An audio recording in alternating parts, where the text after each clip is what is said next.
This man ends up spending 47 days in jail over what were obviously false accusations. There is a individual named Mick Patel, and he was going to a Walmart. He was actually going to pick up some medication for his mother, and he has trouble locating it. He's not usually shopping at Walmart. He's there out of the blue. He can't really find it. And he finds a lady who he believes is just going to help him find the medication. In fact, you see an interaction between the two of them where he's kind of asking her, hey, where can I find this medication? What aisle should I look into? And at some point you see, and she's on this motorized scooter, which is really designated for the people that are disabled, but she's not disabled, but she's riding it, and she has her kids on her lap. And one of the kids starts to fall off. So he, as a good citizen, as a good person, tries to help save the kid from falling off of the scooter, puts her back on her lap, and she tells him where he can find that medication, where she believes that the medication could be. And then he goes and he gets the medication. He comes back to her. He shows her, hey, look, I found the medication, strolls out of the store, just walking out of the store, pays for it. And that's really the extent of the interaction between these two individuals. Well, little does he know, later, this individual goes and reports to the police that he was actually trying to kidnap her child. Did someone try to take you from mommy? Yeah. And that's where this whole investigation completely goes off the rails. He gets arrested on these charges of attempted kidnapping. I was in the Walmart and I had to rip my baby out of some other man's hands because he was trying to snatch him. What happened when the cops arrived? Cops arrived, talked to her.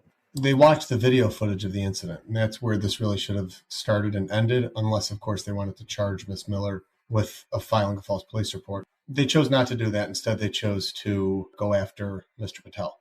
What they did was they took this video footage from Walmart, which is completely exculpatory and proves without question that there was absolutely no attempted kidnapping whatsoever. They took that footage with them, and then they went to a grand jury. And a woman by the name of Temperance Stoddard testified to the grand jury that Mr. Patel tried to kidnap this woman's child, and we have video proof. And supposedly, she couldn't get the video to play. And the court allowed Miss Merchant to subpoena the footage directly from Walmart. And as soon as she got it, she released it to the public.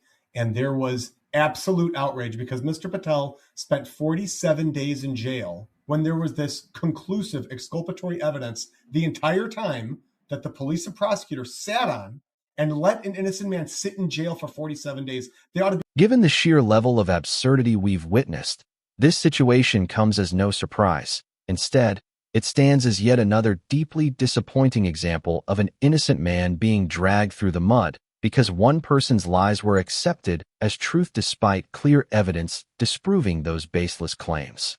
What is even more troubling is how far this matter escalated, with multiple individuals seemingly complicit in keeping an innocent man behind bars while knowing he had not kidnapped anyone. One can only imagine what might have happened had the footage reportedly concealed never been released through his lawyer's efforts. It appears that preserving a false narrative was prioritized over justice, with authorities willing to pursue felony charges against a man they allegedly knew was innocent rather than holding the accuser accountable for making false allegations.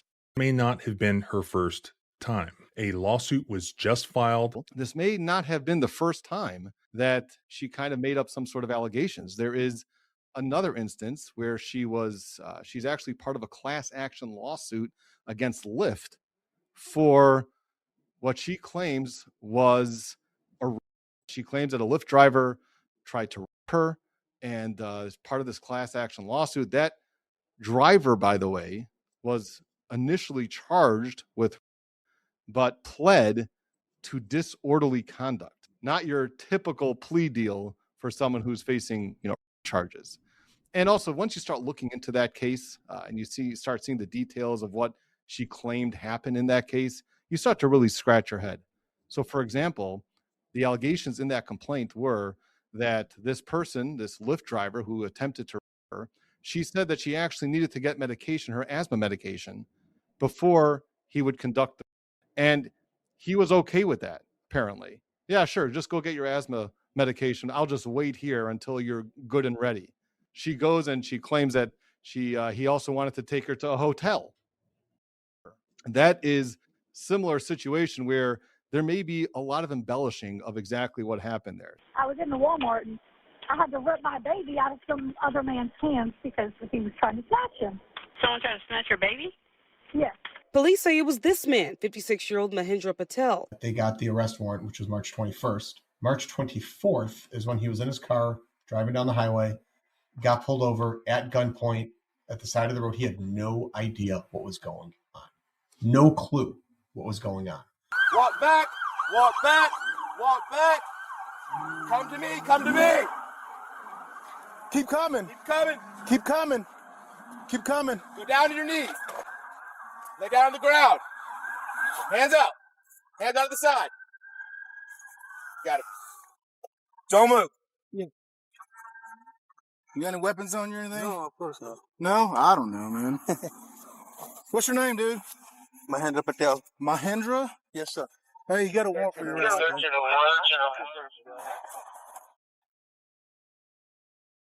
Hold on, man. Thanks.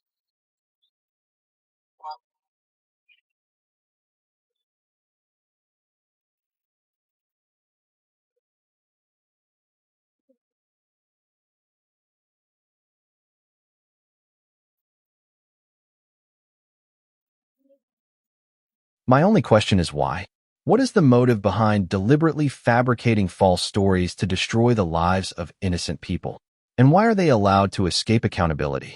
When someone is permitted to get away with something so serious and is shielded from the consequences of their actions, it only increases the likelihood that they will repeat the behavior, knowing they were never held responsible the first time.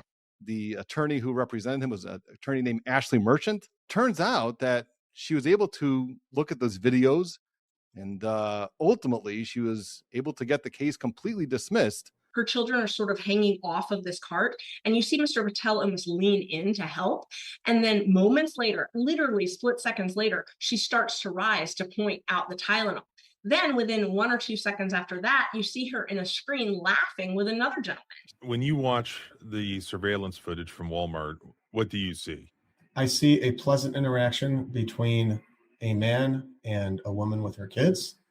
There is another man just a few feet away who has a follow-up pleasant interaction with that same woman. A few minutes later, after Mr. Patel finds the Tylenol and is leaving the store, he actually goes over to her and says, "Hey, look, I found it. Here's the Tylenol." And there's another pleasant interaction. And she actually gives him a thumbs up. And then he leaves. And any sane human being who watches this video knows that there was not an attempt. I believe some people are driven by a desire for drama, attention, or even the sympathy that comes with portraying themselves as victims. It's difficult to find any logical explanation for why accusing him of attempting to kidnap her children would even cross her mind. Considering that he is significantly larger than she is, any genuine attempt at kidnapping would have been obvious, especially in a public setting. Others nearby, including the man standing right next to them, would have clearly seen or heard something alarming. Yet, instead of any visible distress, she is seen laughing and interacting casually with that same man immediately after the alleged incident, which raises serious questions about the credibility of her claims. Explain what happened next. They get him indicted on very, very serious charges. Georgia has some interesting laws about when discovery has to happen. It doesn't have to happen until much closer to trial. So none of this video was disclosed to the defense attorney. The defense attorney is, in my opinion, probably one of the best defense attorneys in the state of Georgia, Ashley Merchant. She's had a number of cases that had a lot of publicity over the last several years, and she is a tremendous, tremendous attorney. It's a good thing that Mr. Patel is a man of means and is able to afford such excellent representation. I shudder to think of what would have happened if he would have gotten, for example, a public defender. You never know what you're going to get when you get a public defender. They're just worked too thin. She's his lawyer, and she starts demanding the evidence. Prosecutor's not turning it over. So Miss Merchant starts wondering, what's the deal here? Why aren't they turning this over? They don't have to, but why aren't they? Why wouldn't they do it? So she decides to subpoena the footage directly from Walmart. The prosecutor, and I think this is consciousness of guilt. And when I take the depositions of some of these folks, I plan on really getting into this in a lot of detail. The prosecutor filed a motion to quash that subpoena, which begs the question, why? Why didn't they want the defense to see that video? Well, the court overruled that objection, and the court allowed Miss Merchant to subpoena the footage directly from Walmart. And as soon as she got it, She released it to the public, and there was outrage, absolute outrage, because Mr. Patel spent 47 days in jail when there was this conclusive exculpatory evidence the entire time that the police and prosecutor sat on and let an innocent man sit in jail for 47 days. They ought to be ashamed of themselves for what they did. Frankly, they should be in prison for what they did to this man. Such a dangerous man who simply went to Walmart to pick up medication for his elderly mother somehow ended up falsely accused instead. Rather than correcting the mistake, it seems the police and prosecutor chose to prioritize protecting the accuser over pursuing the truth. Allegations that they even attempted to withhold or conceal footage to prevent it from being released only make the situation more troubling, raising serious concerns about transparency and accountability. Sitting in jail for 47 days because he had a extremely high bond. It was no bond. He was just kept in jail because the charges were so serious, and he has significant ties out of the country. So the prosecutor went to the judge and said, "Oh, we can't let this man out. He's a flight risk. If we let him go, he's a dangerous man who likes to kidnap children in Walmart, and then he'll fly away across the world and never come back." They knew it was lies when they said it. Do we know for a fact that they watched the actual surveillance footage on the day of the incident? The police report indicates that they reviewed the footage.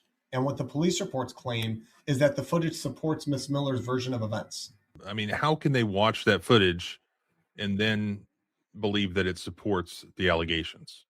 That's going to be the first question I ask the cops during my deposition of them. Every once in a while, I see a case that just makes my head pop. I'll read to you what the police report actually says while they were there at the incident at Walmart. Walmart cameras showed the incident, and Corporal Lumpkin viewed the footage showing what Miller explained. How? That's not what the footage shows. If they would have written the truth in this report, Mr. Patel never would have been charged. Nobody ever would have heard his name, and I certainly never would have